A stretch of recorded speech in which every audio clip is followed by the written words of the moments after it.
Good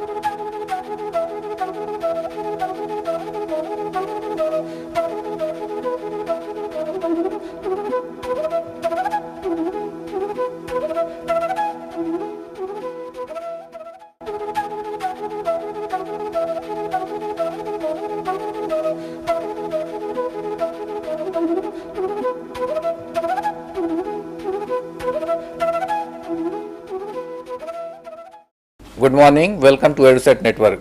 Friend, as you know, today we have organized lecture on copywriting for advertisement. We are not going to do this because of certain reasons, but we will try to understand the social marketing. You know, the last week we discussed about the marketing management, then we followed in following lecture we talk about the services marketing. So in sequence of that, today we are going to discuss in details social marketing, its domain of social marketing, various aspects, how it is different from other marketing, and various strategy and approaches that is adopted in social marketing, how the 4P of management is applied in social marketing. We will try to understand all these things, and for discussion on this very topic we have in the studio Dr. Salini Narayanan. She has a rich experience of teaching as well as advertising professionals, and she has in last 2 decades she has hold a various position in Ministry of Information and Broadcasting, and worked in different media units of Information of Broadcasting Ministry like DAVP, News Service Division of All India Radio, DD News, Press Information Bureau, Publication Division, and Employment News. Basically, Dr. Narayanan is an IAS officer, Indian Information Service officer. She joined civil service exam in 1990, and after clearing this exam, she was appointed as a group service group A, and recently she had taken a voluntary retirement after putting in 23 years of service. And apart from this, I would like to also tell you that recently media organization, news media organization, has given a best professor teaching advertising management award. So her rich experience in teaching and in professional world will help us to understand this topic, social marketing, and will give insights. So on your behalf, I welcome for the EduSet lecture. Welcome. Thank you, Amrendraji. Actually, when I was contacted for this lecture, I was just thinking marketing has become a much abused word today in today's world. You know that when sometimes when people will tell you कि चलो marketing के लिए चलते हैं. I mean, if those of you who don't know Hindi, it just means let's go out for marketing. But marketing is used frivolously like that, just by which actually is meant shopping. Marketing is not shopping. Marketing is a very intricate strategy which is used for selling things. And like you've learned in the previous lectures, you've gone through them. You know that marketing is not a one-step kind of a thing. Nobody can just. It's an exchange process actually. If you look at its definition, you'll find that the American Marketing Association has defined it as an activity, set of institutions and processes for creating, communicating, delivering and exchanging offerings that have value for customers, clients, partners and society at large. This kind of a definition actually is a very wide-ranging definition, and it's been adopted just this year only, some time back. And it basically tells you that marketing involves an exchange of value in return for benefits. So marketing is not just shopping or selling. It's a different approach from selling, because selling is product centric, whereas marketing is customer centric, and that's what is important. Marketing keeps the customer as the focus of all its activities, and it encompasses much more. Like as you can see from the next slide, actually marketing involves the study of the market by a prospective business organization, where they actually judge what are the needs and wants of the customers, and these needs and wants are converted to demands by use of various mechanisms, and these demands actually get converted into products. So basically, there is a need for a particular, let's say it could be just that okay, somebody wants to know the time, so there is a need to know the time. But there are so many watches available, they may just just use them. But by clever brand positioning, you could actually create a demand for a very high end watch, and the customer would and accordingly you could devise the product and give value or cost satisfaction to the customer by delivery of such a product, in exchange for which you will be the customer will be paying money. But this transaction does not end with the buying and the selling. It actually culminates in a relationship or a network that is established between the buyer and the seller, because as I said, marketing is a customer oriented approach, which means that the market, according to the needs of the market, a product is developed and delivered, and there is a continuous communication between the business organization and the customer. So the market consists of various customers, and these actually are looking for something, and the business entity gives in that input, which if it is successful, people are willing to exchange for a price. So that in effect is marketing. So all of you are familiar with the 4 P's of marketing, which form the basic core of the marketing mix. These include the first P is for product, then for pricing, then for place and promotion. So as you can see from the slide, a product could have these other specifics. For instance, you could introduce a product variation, you could introduce a product differentiation, an innovation or elimination. For instance, you could, like I said, if you are pitching for a watch, that watch could be a very it could be you are introducing a variation by introducing a luxury segment there. In a similar way, you could also distinguish various products on depending on their attributes. You could distinguish one car from another by converting one into a luxury, to focusing it on the luxury segment, or you could have one which gives space plus comfort. So those are the various ways in which you can actually differentiate the product from the others. You could have an innovative product which could or a product innovation. For instance, if you have in the villages, you have these smokeless chullas. So that's what distinguishes them from other chullas, that is, you don't have smoke coming out of it. So that means that there is an innovation in the product which is focused at the customer, and the customer will go out, and when they go out in the market, they will pick up a product that actually fulfills their requirements and needs. So the smokeless chula is likely to get a better response than a chula that gives out smoke. Similarly, the pricing is another very, very crucial factor in marketing. Depending on what segment of the market you are catering to, your pricing has to be absolutely correct. For instance, if in a rural market you are introducing a new product, a smokeless chula or a smokeless cooking appliance, but if you in the market, how much price will it sustain? If you, let's say, you price it at 10,000 rupees, there are very few rural households which will be able to afford it. So it doesn't really the market doesn't support it. So you may have an innovative product which will not find a market because of the steep price that has been kept. At the same time, you cannot lose money. I mean, no business entity is there in the market to introduce a product and not get at least some benefit out of that. That is cost plus pricing. That is the crucial difference.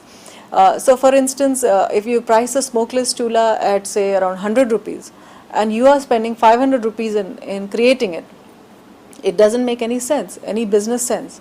So the price has to be correct so as to recover your costs and allow penetration of the market, and also give you a kind of a benefit on that. Similarly, it's extremely important to have the correct place for your marketing. the place could be a distribution channel, it could be a direct sales approach, it could be indirect sales or e-commerce, it doesn't matter. Let's say you are looking at a modern urban Indian population in the upper middle class segment. Where would you find them spending a lot of their time?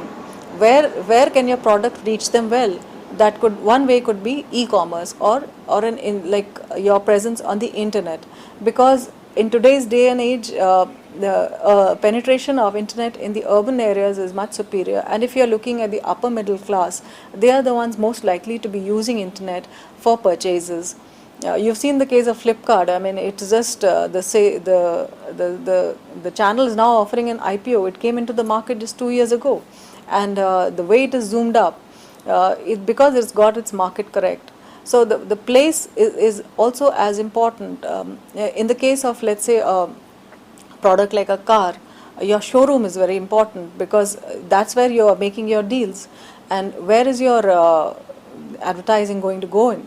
So those are the important considerations on what channel are you going to use, what are the places where you are going to be actually marketing your product.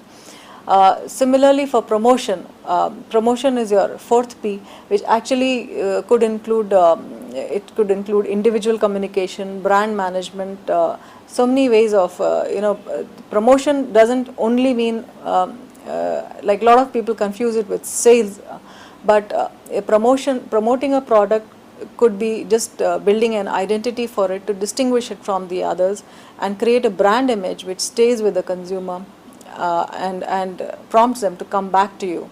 So these are the 4 P's of the marketing mix. And marketing also introduces, if you look at the next slide, it encompasses a wide range of activities, including advertising, it includes sales, it could include market research, it could include public relations, it could include event management, it includes everything.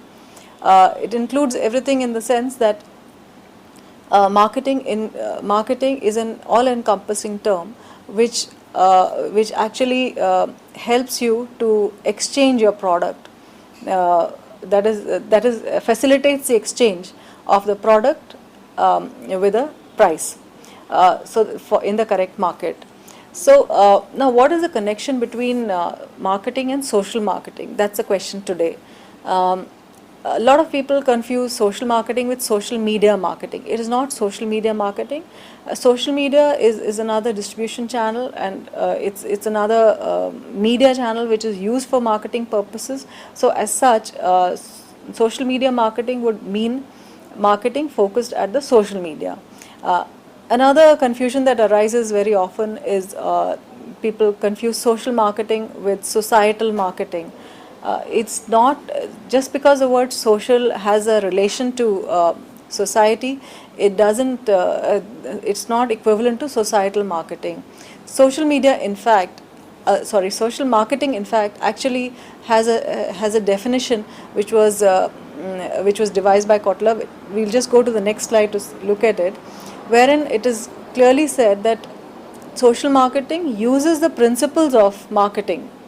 That is, if I read it out, it says social marketing is the use of marketing principles and techniques to influence a target audience to voluntarily accept, reject, modify or abandon a behavior for the benefit of individuals, groups or society as a whole. This definition gives you the basic idea behind social marketing. Social marketing is for benefiting society or individuals or groups. It is also aimed at it is aimed at behavior change communication. Now, behavior change communication as a subject again has a wide scope, and we are not going into that at the moment. But social marketing is the use of marketing principles to actually social marketing actually developed later than marketing, and like around the late 60s and 70s this definition came up, wherein what marketers felt was that when we are able to sell goods and services and products using marketing principles, why can't the same principles be applied to the field of social issues? Now there are hundreds of social issues of concern in society. For instance, we would like to tell adolescents to keep away from drugs. We might want people to encourage. We might want to encourage people to not accept dowry. There could be the benefits of exercise. We might want to have tell people about that. So these are all, you want to change behaviors which are actually entrenched in society. How many of you have found your parents telling you that wake up at 6 a.m. in the morning, and found that despite all your resolves, it's not easy, okay, one day you'll get up, the next day again you think, oh, what the hell, let me sleep a bit. So that's the difference, behavior change is much more tough than going out and buying a product. If somebody tells you that, if your parents say that, okay, I'm giving you money, go buy a Nokia phone, you'll immediately go out and buy and come back.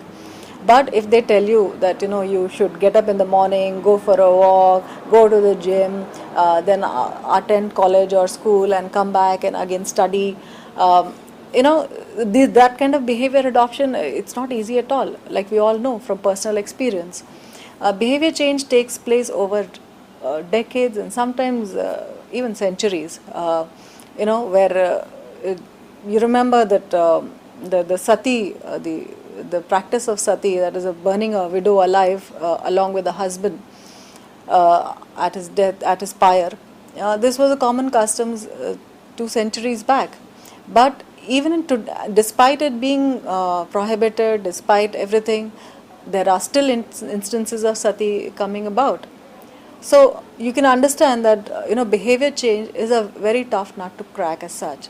And social marketing is one endeavor to give it some kind of shape, some kind of logic, and use marketing principles to advance social issues. So as we can see, among the key social marketing concepts are that it seeks to influence action, but that action is taken only when the benefits outweigh your costs. For example, if your parents tell you to get up early in the morning, when they ask you to wake up in the morning, that you will judge what is more beneficial to me. Is it beneficial to me to sleep till late, or is it beneficial to me to get up?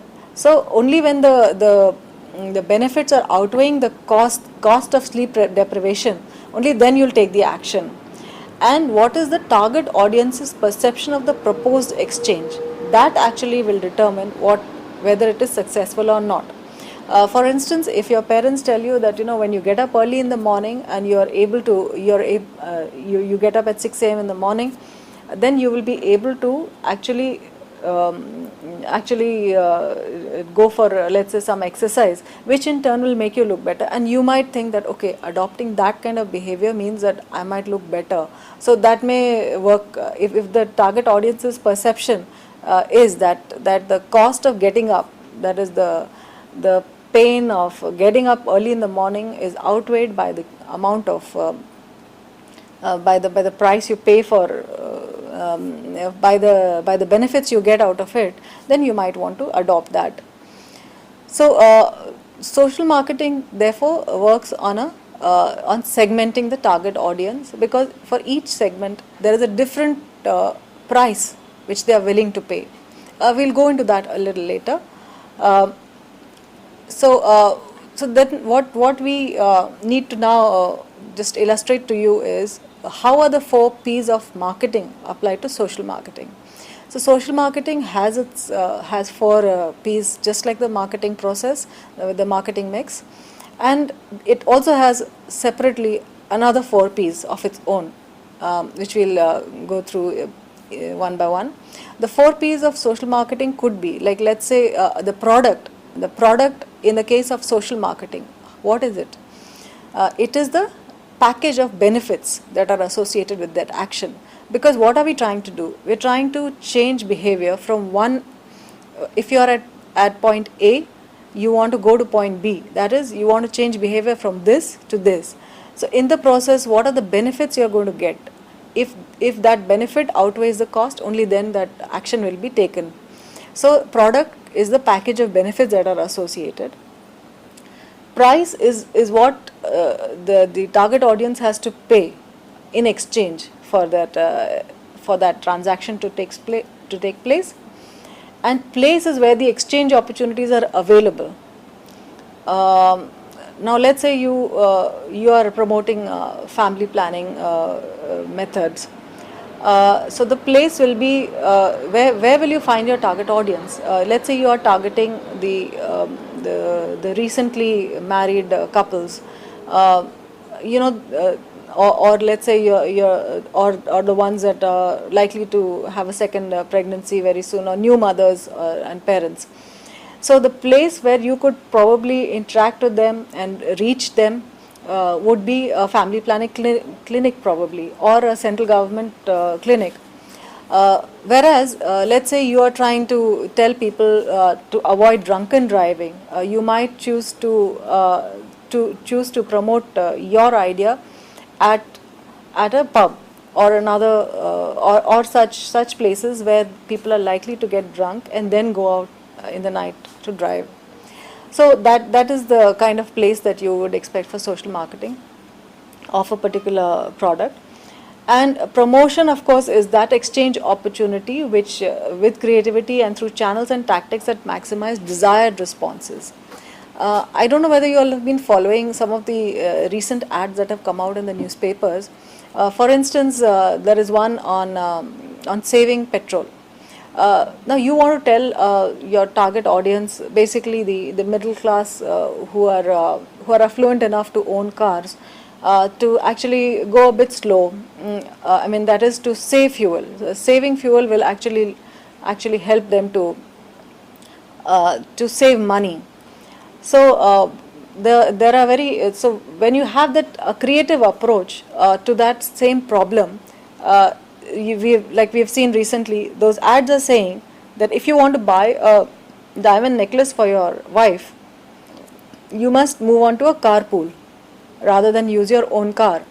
So that means that this is one proposition that might appeal to the target audience, because men want to buy, this is the time, this is a festive season, men will want to buy jewelry for their wives. So this is the correct time to focus on them and tell them that if you just try and save fuel on your carpool, so that only one car gets used for dropping and picking up people, so you'll consequently save money, and that money you can utilize better. You might want to buy diamond jewelry or whatever. The same thing, the print ad is actually also there on television. You have different approaches, very creative approaches, which encourage the target audience to go in for that exchange and take that little bit of pain to gain some benefit out of it. The pain is that, okay, you are not really master of your vehicle, I mean your transport, you will have to give up your car and be dependent on some other for going to office and coming back. So that is the price you're paying. But if the benefits outweigh the cost, then you might adopt that behavior. So these are the way this is the way in which marketing principles are adapted for social goods. Now let me go to the next slide, where we're talking about how you're applying marketing techniques. So if you're it is extremely important. Of course, even in commercial marketing it is important, but in social marketing it is even more important to really be clear on who you're targeting, because the exchange of the cost and benefit will not really make sense if you're not targeting the correct segment. So you have to be clear on who you're targeting. Are you targeting the influencers, the policymakers, the media guys, the organization bosses, who? So, and again, it's very important to talk and listen to your audience. Okay, this is just an example. I think, I could maybe take you through this. When you apply the 4 P's of marketing to social marketing, how are you going to actually do it? For example, if you have a product like a glucometer, or a service, for example, a health checkup, or if you want to promote a practice such as eating healthy, or the product could also be an intangible idea. For example, protecting the environment. How do you convey that to your audience? So, what happens in the case of social marketing is that people, first and foremost, they have to believe that there is a problem. That is the biggest, that is the first step. If there is no problem is perceived, for example, if somebody is smoking and they believe that smoking is not a threat to their health, or they believe that it is very acceptable, then the problem itself is not there. I mean, you're not. If no problem is perceived with an action, nobody is going to change it. So the first and foremost part of it is that that people have to be made aware that there is a problem which has to be addressed. And what happens is that in the case of social marketing, because it actually tries to influence individuals to change their behavior for social good, you have to address that concern of an individual, saying that, okay, so what is in it for me? So if I give up smoking, what is in it for me? I enjoy smoking. Why should I give up the pleasure of smoking? Recently, all must have seen in every cinema hall before a screening, you have the long ads about the ill effects of smoking. In fact, now I remember they show one smoking and as well as other tobacco use. They show one guy called Mukesh Harane who dies because of oral cancer, which is caused by chewing tobacco. That ad has been coming in every and it is there even when you are screening films on the television. You can see those one ticker comes up saying smoking is injurious to health or is bad for health. Smoking kills. Those kind of information, they keep coming when you're watching a film, whenever somebody actually lights up or is shown chewing tobacco. So, but when you as an audience watch that, what is your first question to yourself? Okay, this has happened to somebody else. How is that important to me? So when you actually think about changing a behavior from becoming a smoker to a non-smoker, you'll first think, okay, how does it affect me? So when you see that anti-smoking commercial, where that or anti-tobacco commercial, where that Mukesh Harane dies because of chewing tobacco over the years, then you understand that, okay, this could happen to me. So the idea behind that particular visual is to make you feel afraid that this could happen to you tomorrow. And then beyond that, the tendency of people is to ask, okay, so what? That it may not affect me, so what? So a lot of times if you tell people that, if you exercise, it will be good for you. So they said, so what? So they say that, it will increase your heart rate. So, okay, so what then? So if it increases your heart rate, then maybe you can lose some weight. So then you say that, okay, so okay, what? So if I lose weight, then how does it matter? So then you say that, okay, you look better, and so you look smart. So that would be one way of getting to somebody. You keep asking the question, what is in it for the audience, for the particular individual? Why should they go in for that? So if they believe that if they exercise and that will lead to that them to look smarter, so then people may want to go in for that behavior. Or if you tell them that maybe if you exercise, you're producing endorphins which make you feel better, which make you feel less stressed, and so that you're in control throughout the day, that could be one thing which could prompt people to go in for exercise.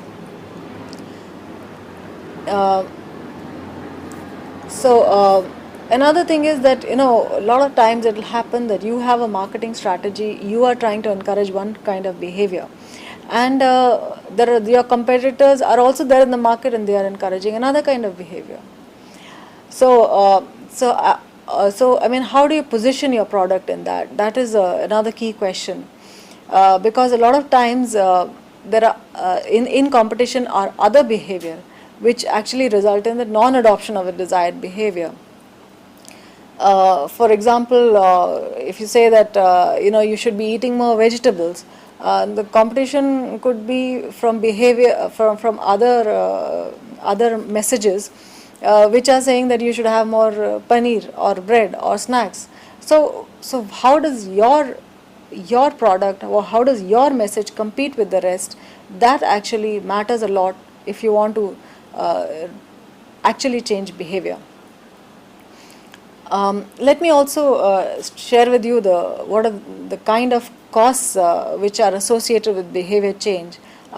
Continuing with our example of exercising, a lot of us, if you ask them, okay, why are you not exercising? You'll say, time kahan hai? Where's the time? Where I don't have time to exercise. Others may say that it's just too difficult. I mean, I'm so tired out. I don't have the energy to exercise. Another person might say that there is I mean, when you exercise, your body aches the next day, and there's so much discomfort. I don't want to exercise. Others may say that this costs money. If you go to a gym, they charge you so much of money, and I don't want to go spend money like that. Still others may say that child care I mean, women with children or men with small children might say that I need to look after my child. Where is I cannot spare time to go and exercise. Some people will say that we're missing our TV time. If we go out in the evening to take a walk, then at that time my program comes and I'm going to miss it. And a lot of people feel that if you want us to exercise early in the morning, then my sleep gets disturbed and I'm not able to get enough sleep. There may be other barriers to your exercising. You may want to adopt let's say you understand the first thing, that there is a problem, that if you don't exercise, you may put on weight and you may not look as charming as you could. So that could be that part of your of the product has been communicated. But the next step is to get over the barriers that we've listed. There are other barriers also. For a lot of people, they say that it's very boring to exercise. I don't have any company. I don't want to go and exercise. And our mohalla, our colony is not very safe. So if I go out in the evening to take a walk, I don't feel very good about that. And others say, I mean, I don't know, I can't be motivated enough to exercise. And others say that, okay, I don't think a walk really helps. I would like to exercise some more, but I don't know how to do it. What are the exercises? So now, how do you counter these kind of perceptions? So if somebody tells you that, okay, I mean, that I don't have time for exercise, then you have to say that, then probably you could position your campaign to say that exercise doesn't take up too much time. It's just a matter of half an hour. Can't you take out 30 minutes of your time in a day? If somebody says that they don't have the energy to actually pursue exercise, then your campaign could basically, depending on your target audience and what the barriers that they perceive, you say that, okay, if you feel you're not energetic enough to exercise, just believe us, after you exercise, you'll feel more energetic. It's not that you're going to feel less energetic. And if say that, exercising will result in a lot of aches and pains, then you can tell them that just a 30-minute walk will help you. A lot of people, they say that you have to spend on clothes and gyms and all that, and so your campaign could actually have this as their selling message, that no equipment or special clothes are required. If you want to exercise, you could actually just walk in your everyday clothes and just take a brisk walk. That is enough. And if you have small children, you might think of course not very small, but children who can walk and exercise, then you could bring your children along when you are going for a walk. They enjoy it. In fact, a lot of children, you'll find children are more energetic than the adults. So it may not be a bad idea to include them in your exercising regimen. And that way they also develop a healthy habit. and it's not necessary for anybody to lose sleep and do and exercise, because you can exercise at any time. Lot of those people who feel that they're missing out on television time because it clashes exactly with the time they have for exercising, you could say that you can actually exercise in front of the TV set. If you can't take a brisk walk, you could just jog on the spot, or you could do some relatively simple exercises to keep your stamina there.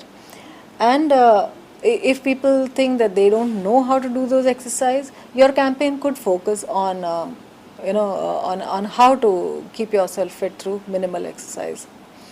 So in fact, so that is the first part of it, making people aware of the problem that exists. The second part of it is to actually address their concerns over the various barriers that are there in relation to the behavior, and then place your messages correctly.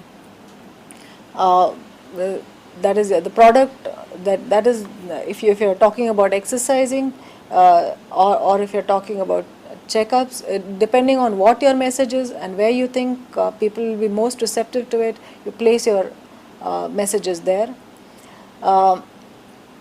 Then you have to also think about how are you going to promote your product. If you are promoting exercise, you could have television programs, talk shows on radio, newspapers, sports pages, etc. In fact, HT City is having currently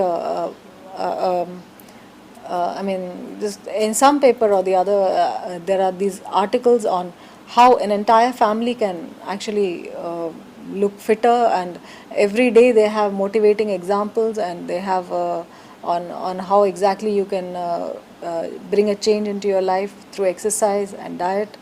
So those are the kind of promotions that you could use to get people into the desired behavior. But social marketing differs from commercial marketing in a lot of respects. First and foremost is that because they are looking for behavior change, they're more long drawn out and all that, and they don't have enough money on their side. Budgets are always a constraint, because social marketing is for public good. So who undertakes that? The government or non-profits. These are the basic two sectors that actually go in for social marketing.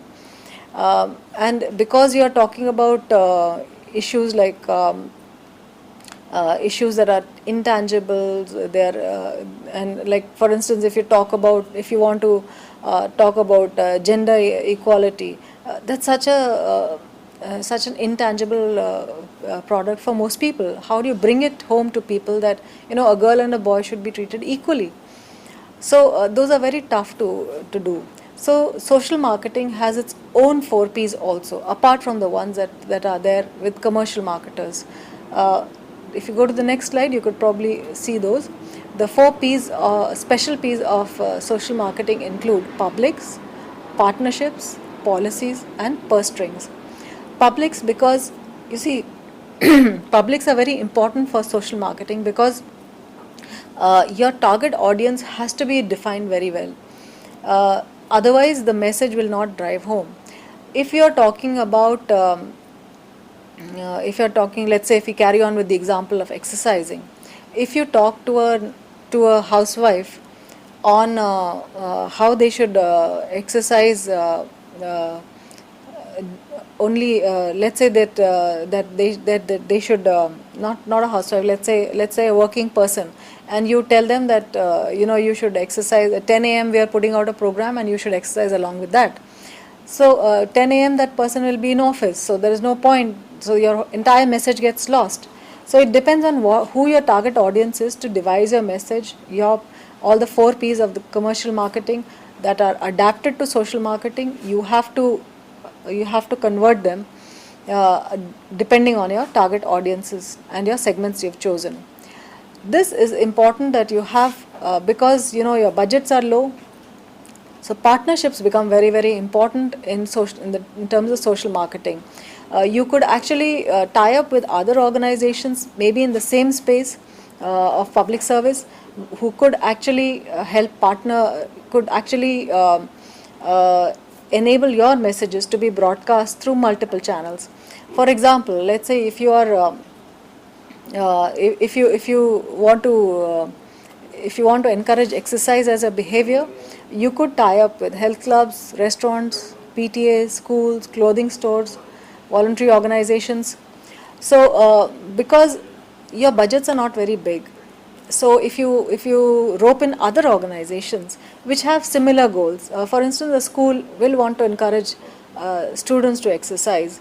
So if you have messages about exercising which are focused at that particular segment, you could share with them, and they could in turn place them in the correct area where their target audiences will be there, and actually help to multiply the voice of your campaign.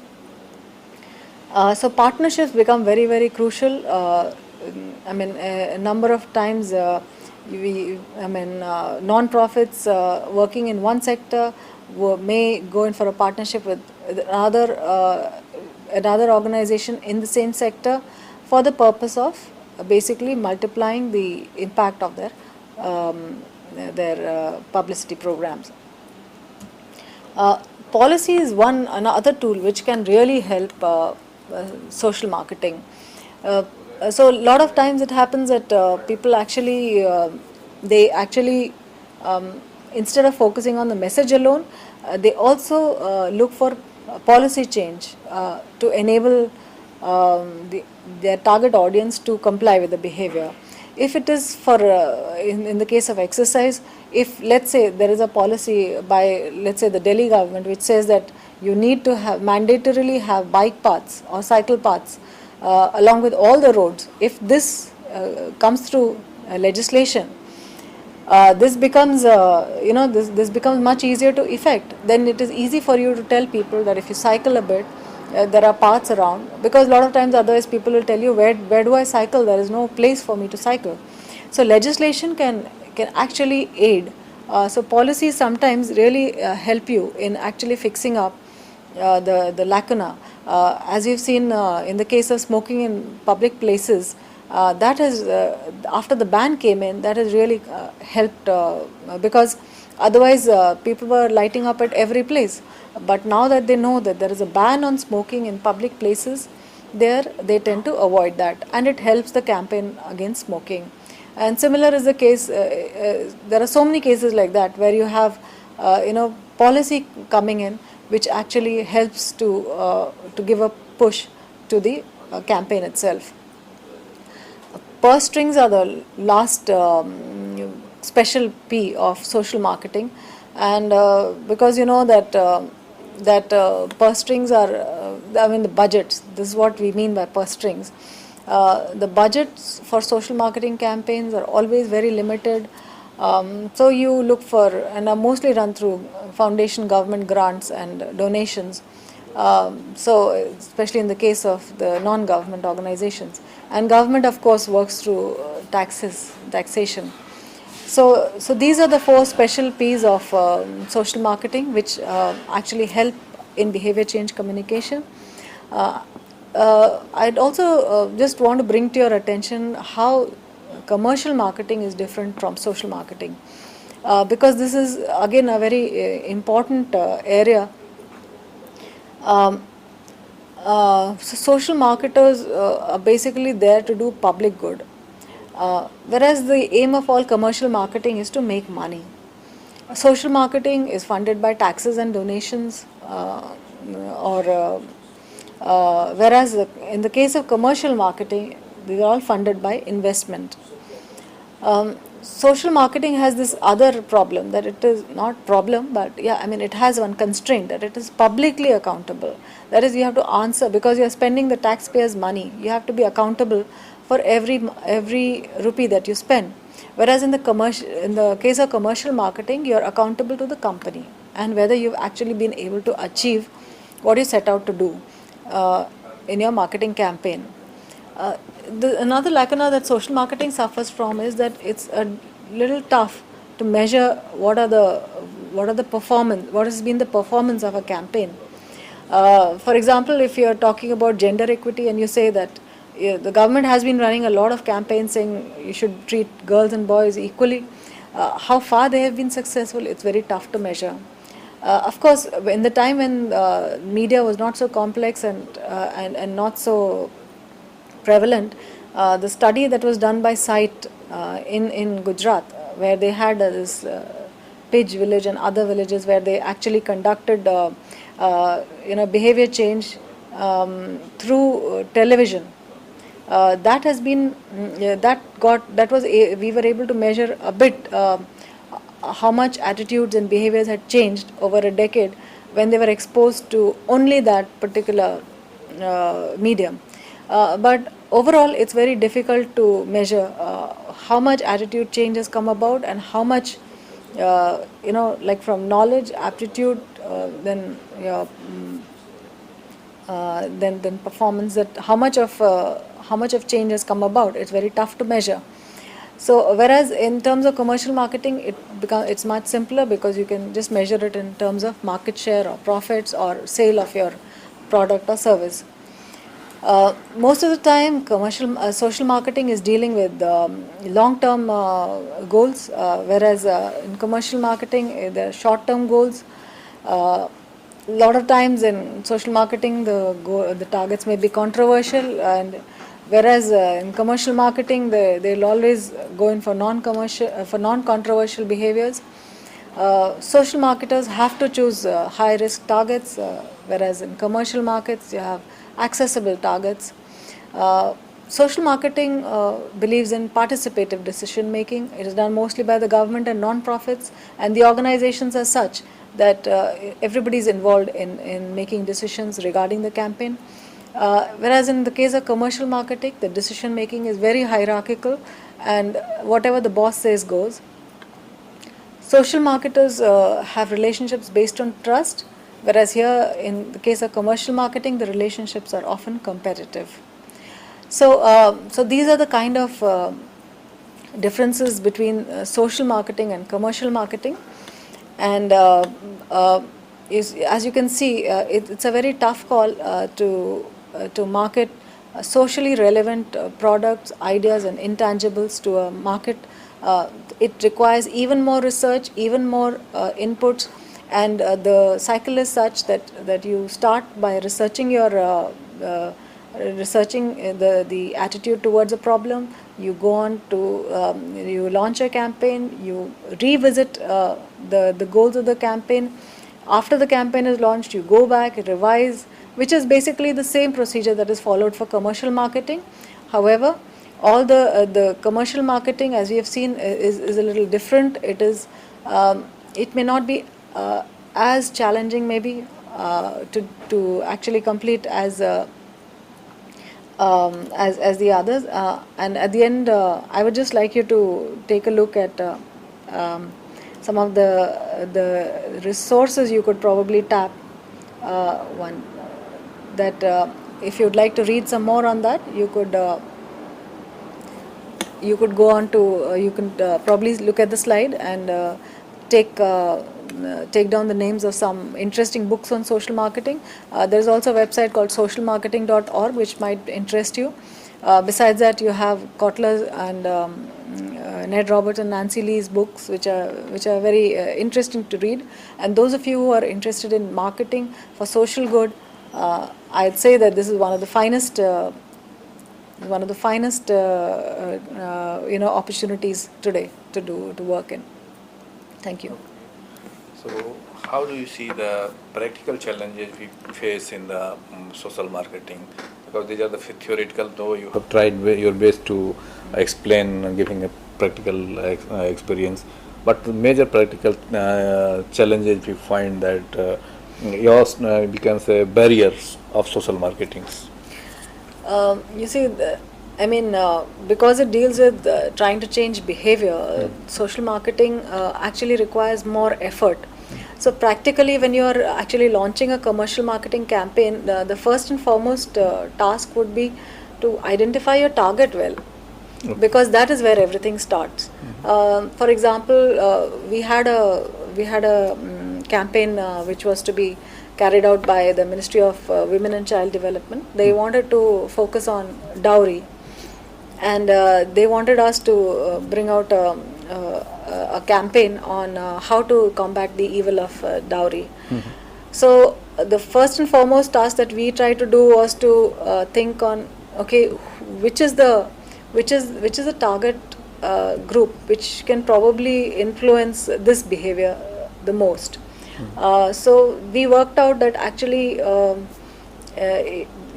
dowry, that probably it may be a good idea to target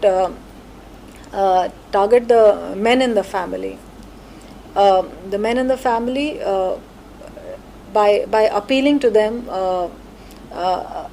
through, it was not a usual appeal, it was a fear appeal, saying that if you take dowry, you can be behind bars. So depending on who you are targeting and what your actual message is, then you can actually work out around that, and your creative flows from that, everything flows from that. But without having your target audience correctly, you can't really do a good campaign. Okay. So identify the main factors which is unlikely to influence on the behaviors of others. That is the main target of the any social marketing of any kinds. So, and what caution one should take? Caution, yes. You see, cultural sensitivities have to be taken into account, because let's say if you're talking about dowry also, you have dowry, the custom is very different in the north from the south, and when you're targeting let's say people from the south, you cannot have people wearing North Indian costumes, for example. So cultural references have to be absolutely correct, and you have to take that into account first. Okay. So cultural sensitivity and other which goes against the fabric of social fabric of the country, that hurts the or offends others. So basic thing which we have. For example, in the case of I mean, you can't have like in our culture, we have this custom that the bahu or the daughter-in-law will not really speak up before the mother-in-law or the sas. So if you have a kind of an ad which shows the daughter-in-law actually being dominant, it goes against the cultural grain. So that will not be a success. So you have to work along with the local culture. That's very, very important. The messages that have gone out, a lot of times it so happens that like in the south, if you cover your head, you could be a widow.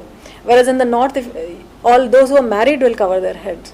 So that cultural difference, if it's not brought out in your campaign, the cues will be missed by your target audience, and they will not be able to relate to it. Okay. Social practices, ethos, cultural sensitivity, that should be the prime thing one should have while preparing the social marketing, a social campaign, such kind of things.